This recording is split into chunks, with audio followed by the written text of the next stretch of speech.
So hello and welcome to another video about the happiness revolution, which is all about, here are videos all about how we can change the world, how it really can change, how you can change your life through small tips, how you can help build society so that it improves and things like that. And so in this video I'm going to try to explain sort of two sides of a very important idea, and it's basically around first fighting the illusion that we fall prey to so that we make our lives difficult, and if we can escape that, we will find something amazing and beautiful that will connect us to other people and illumine us. Is probably the best way to describe it from inside, to make us feel happy and content. So what is this illusion that we need to fight? Well, the way I want to describe it, there's two things I want to sort of explain as I describe it, and that is I'm trying to make this video so that people who are not Muslims can feel they can follow it without. There's this sort of thing that this bias against religion, never mind Islam. So I don't want to make it out that you have to be a Muslim to benefit from this.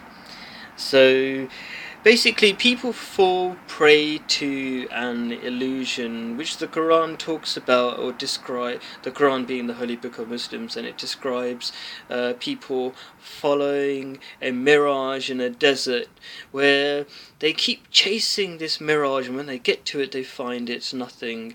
In fact, they realize that actually every time they fail in pursuit of their desires, or their desires turn out to be not as great as they thought, they actually find that whatever they heard about God and God's rules, they realize they are more true than the fake rules and the fake desires they pursue.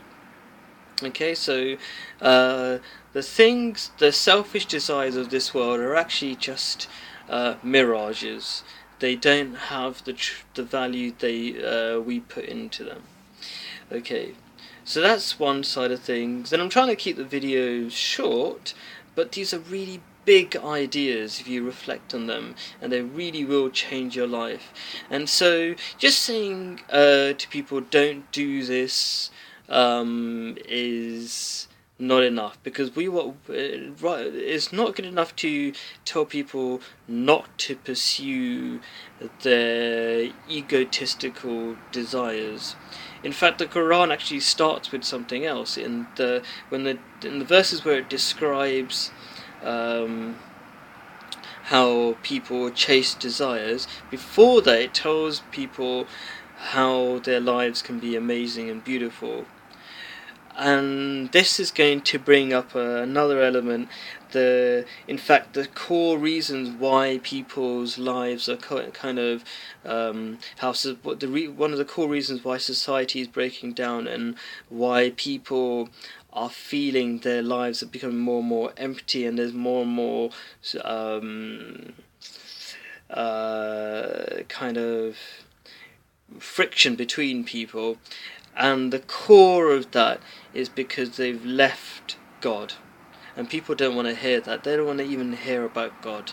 There's such a bias against God. But what is God? If you even knew what God was, then you would be a bit more interested. In the Quran, it describes things in a sort of mesmerizing way. And let me just describe it a little bit. It says, God is a light of the heavens and the earth. It's the source of beauty of everything that you see around you, is what it's trying to say. So why run away from it? And it's a light neither of the east nor of the west. It's not an Eastern belief that you're following if you're following Islam or something. God doesn't belong to the east or the west.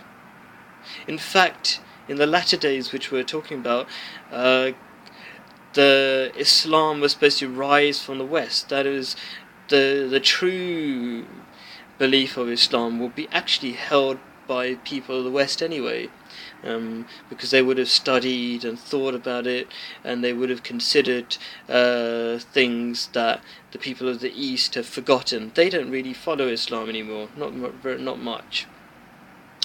So that's a bit of a sidetrack.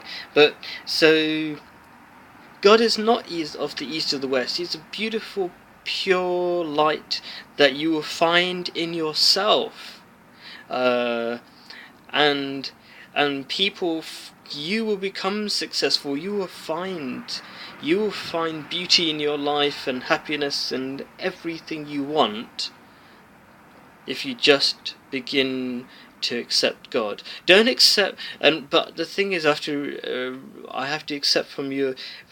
In the West, people have become disgusted with religion, and they're right to be disgusted with religion, because their religious leaders, unfortunately, are actually politicians who just want to control them, and their religious leaders haven't been following religions, and they've been behaving really badly, and so it's no wonder people have been disgusted with religion, and so they've moved away from God. But if logically that doesn't make sense to, if those people misbehave, doesn't mean God doesn't exist or